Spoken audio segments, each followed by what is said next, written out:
da darf ich jetzt als erstes die Methoden, das Methodenthema aufrufen und freue mich, Antonietta Di Giulio und Rico De Fila gewonnen zu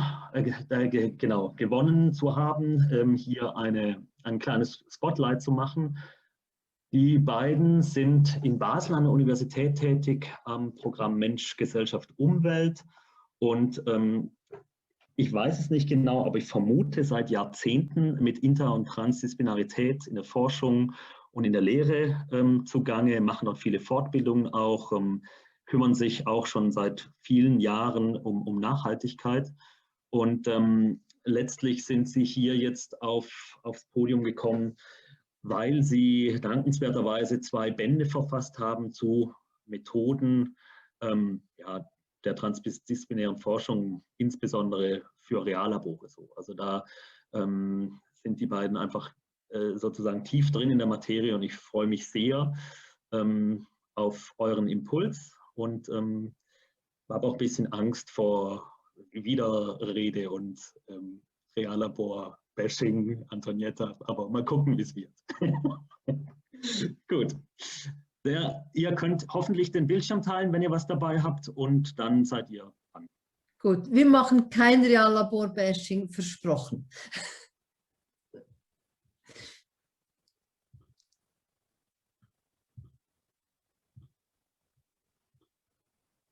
So, vielen Dank. Wir sind gespannt auf die Diskussionen. Wir haben unseren Impuls unter ein Motto gesetzt. Das Motto für unsere Sicht auf Methoden auszuwählen, professionell umzusetzen, ist harte Arbeit, ein gutes Stück weit auch trockene Arbeit und eine Arbeit, die aber mehrere Zwecke verfolgt. Methoden sollten unseres Erachtens dazu beitragen, dass lebendiges Erleben möglich ist, ergonomisches Arbeiten und robuste Ergebnisse. Die Fragen aus Ihrem Kreis rund um das Thema Methoden, die decken ein großes Spektrum ab, sowohl hinsichtlich Themenvielfalt als auch schlicht in Bezug auf die Anzahl. Und wir möchten als Impulse für die Diskussion 3 Themen ansprechen: die Wahl geeigneter Methoden und Dokumentation, das Bestimmen der partizipativen Akteure und der Stellenwert von Kreativitätstechniken, Metaphern, Kunst und Kultur. Einige Fragen, die Sie aufgeworfen haben, die drehten sich um die Wahl geeigneter Methodenkombinationen. Es gab Fragen danach, was sind geeignete Methoden? Es gab sogar Fragen danach, ob es unersetzliche Methoden gibt. Das ist aus unserer Sicht eine Frage, die sich nicht so einfach beantworten lässt, beziehungsweise nicht so, dass man sagen kann, Methode X ist geeignet oder Methode Y ist unersetzlich. Vielmehr denken wir, dass eine sinnvolle Antwort auf diese Frage so mehrere Dimensionen beinhaltet. Eine Dimension ist, dass es nicht möglich ist, nach geeigneten Methoden zu suchen, dass es nur möglich ist, nach Methoden zu suchen, die sich bewährt haben.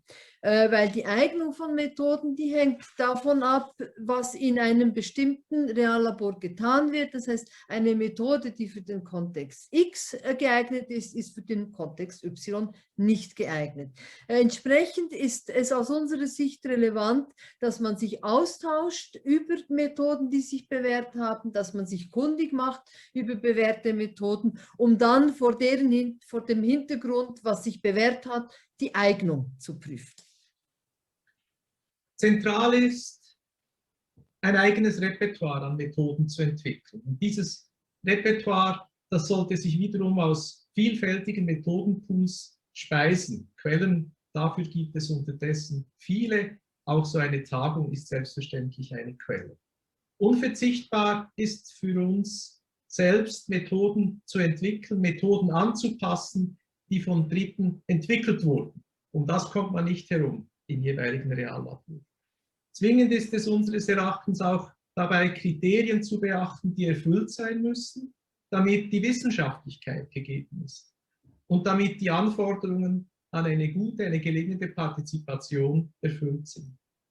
Und ebenfalls zwingend ist es, Nachvollziehbarkeit herzustellen durch eine umfassende Dokumentation von Methode und den Entscheidungen im Forschungsprozess, die gemacht wurden. Bei einigen Fragen, die Sie gestellt haben, ging es darum, wer ist einzubeziehen, wer soll partizipieren. Hier ist aus unserer Sicht auf einer sehr grundlegenden Ebene relevant, dass man sich dessen bewusst ist, und das war auch Gegenstand intensiver Diskussionen mit den BAVI Labs, dass die Antwort auf diese Frage immer auch ein Gesellschaftsmodell beinhaltet. Ein Gesellschaftsmodell, in dem Gruppen von Menschen, Akteuren unterschieden werden, in dem man sich dazu verhält, wie man denkt, dass die Gesellschaft strukturiert ist, aus welchen Gruppen die Gesellschaft besteht. Ja, also gibt es etwas, eine Zivilgesellschaft. Was ist denn Zivilgesellschaft? Ist das das Gegenstück zur Wirtschaft? Ist das das Gegenstück zu Militär? Ist es das Gegenstück zum Staat? Was ist es eigentlich, was man hier zugrunde legt? Das heißt, die Antwort auf die Frage, wer partizipieren soll, ist immer abhängig vom eigenen Gesellschaftsmodell, was man hat. Und es ist aber auch abhängig von den Zielen eines Reallabors. Es gibt darauf keine objektive Antwort. Und das ist jetzt vielleicht ein Stück Bashing oder ein Kontrapunkt zu dem, was vorher im Kontext des Plenums diskutiert wurde, ob es so etwas wie Zivilgesellschaft gibt, die partizipieren soll und wer da genau dazugehört in einem Reallabor. Das ist nicht generell entscheidbar, sondern hängt davon ab, was das Reallabor für Ziele verfolgt. In einem Fall gibt es vielleicht Bürgerinnen und Bürger, im anderen Fall sind Gender-Aspekte spielen eine Rolle. In einem Fall ist die Zivilgesellschaft, was auch immer das ist, einzubeziehen, in einem anderen Fall eben nicht. Wichtig ist zudem, dass die Antwort auf die Frage, wer partizipieren soll, immer auch abhängt von den Zielen der Partizipation. Wir wissen aus der Forschung über Politikberatung, dass die gesellschaftspolitische Wirkung wissenschaftlichen Wissens davon abhängt, wie gesellschaftspolitische Akteure die Relevanz, die Glaubwürdigkeit und die Legitimität der Forschungsaktivitäten wahrnehmen. Mit der gesellschaftspolitischen Legitimität sind Merkmale angesprochen wie die Unvoreingenommenheit, die Werte und Interessen der Anspruchsgruppen und die Gerechtigkeit, auch mit der widerstreitende Ansichten und Interessen dann im Prozess behandelt werden. Mit der praktischen Legitimität geht es um die Relevanz schlichtweg. Ja, bringt denn das mir was, auf die Passgenauigkeit der Ergebnisse zu den Bedarfen und den Handlungsoptionen? Und die wissenschaftliche Legitimität, die kennen wir vielleicht am besten. Da geht es schlichtweg um die Glaubwürdigkeit, die Angemessenheit der Ergebnisse, auf die wissenschaftliche Sorgfalt und ähnliche Aspekte.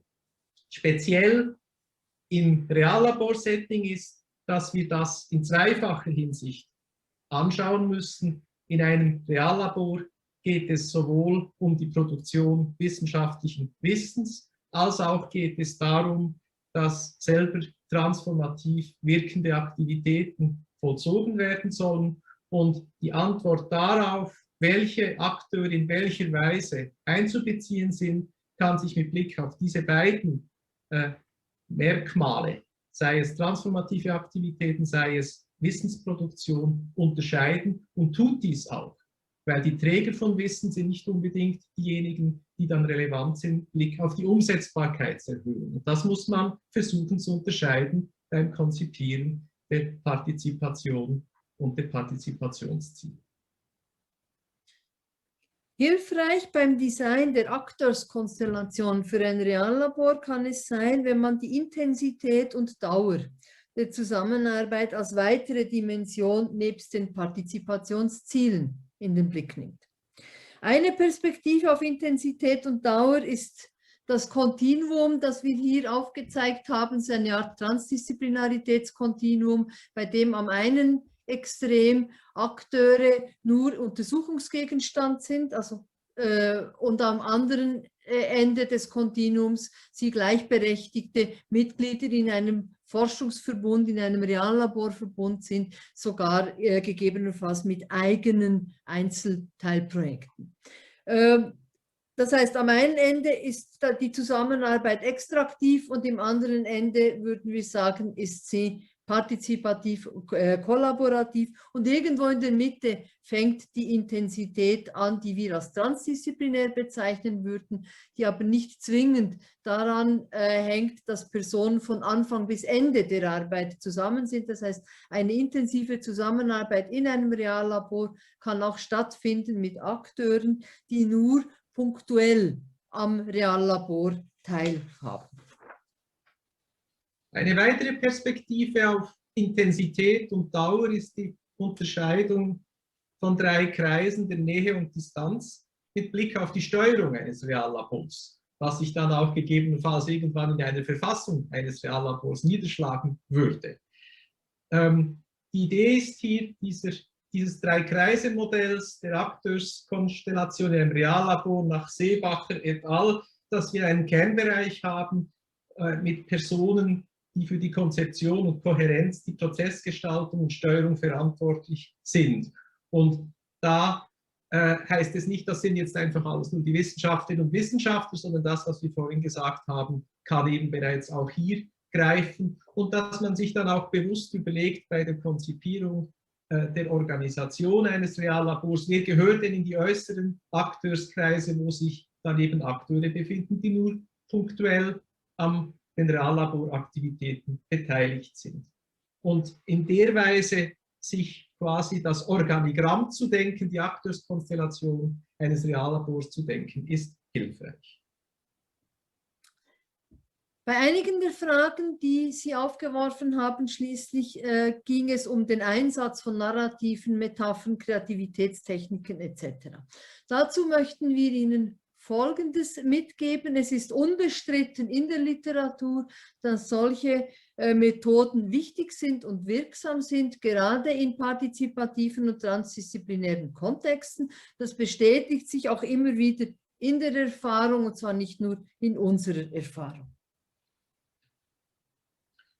Wir geben eine Achtung in die Diskussion mit. Solche Methoden sind nie Selbstzweck. Sie dienen nie der Auflockerung, sie sind immer sehr ernsthaft. Solche Methoden sind immer zielorientiert, das heißt, sie verfolgen bestimmte Ziele, sie dienen immer der Erzeugung oder Unterstützung von sozialen und kognitiven Schritten auf dem Weg zur Erreichung der Reallaborziele, und sie sind in Abhängigkeit von diesen Zielen auszuwählen. Ja, das Motto für unsere Sicht auf Methoden nun ergänzt um das, wie wir die Arbeit an Methoden empfinden. Das war's. Ja, vielen Dank, Antonietta Di Giulio und Rico De Fila, für den sehr intensiven Überblick und Einstieg ins Thema Methoden. Ja, ich freue mich, dass ihr dabei seid. Und würde jetzt natürlich auch gern gleich ins Diskutieren kommen wollen. Das sparen wir uns aber auf für die Sessions. Das heißt, jetzt findet keine Diskussion statt, sondern höchstens ja, vielleicht 1 oder 2 Verständnisfragen. Aber wirklich nur sozusagen, wenn es dann dem Verstehen dient. Es ist auch eine Frage im Chat. Ne? Ja, ich weiß, genau. Also wenn es keine Verständnisfragen gibt, nehmen wir die als einzige Frage jetzt noch mit. Antonietta und Rico, die Frage lautet, stehen denn die Fragen im Voraus schon fest, an denen man die Partizipation ausrichten soll? Also was war zuerst da, Huhn oder Ei? Natürlich. Kurz, welche Fragen? Das würde ich an Frau Ariane, wahrscheinlich wird es Ariane König sein, nehme ich an, weitergeben. Hallo, ja genau. Nur ganz kurz halt, Fragen und Ziele. Ich meine, wir lesen ja viel, dass Framing World Making ist. Und wie, wenn man jetzt ein Transformationsprojekt verortet, verstetigt, vernetzt, aber halt auch super offen angehen will. Okay, vermutlich nicht, also aus unserer Erfahrung nicht zu entscheiden, ob es das Huhn oder das Ei ist, sondern wenn man ergebnisoffen vorgeht, erfordert das einen iterativen Prozess der Justierung, bei dem sich durch Ziele, die man schon hat, aufgrund einer Kerngruppe, die sich zusammengefunden hat, die Ziele und Fragen schärft und in deren Zusammenhang auch überlegt eben, woran sich die Partizipation auszurichten hat. Das ist aus unserer Erfahrung zwingend und ist eigentlich, wenn man über Förderkonsequenzen nachdenkt, dann weitergehend nicht nur eine methodische Frage, sondern eine Frage der Fördergeber. Eigentlich braucht es Vorlauf.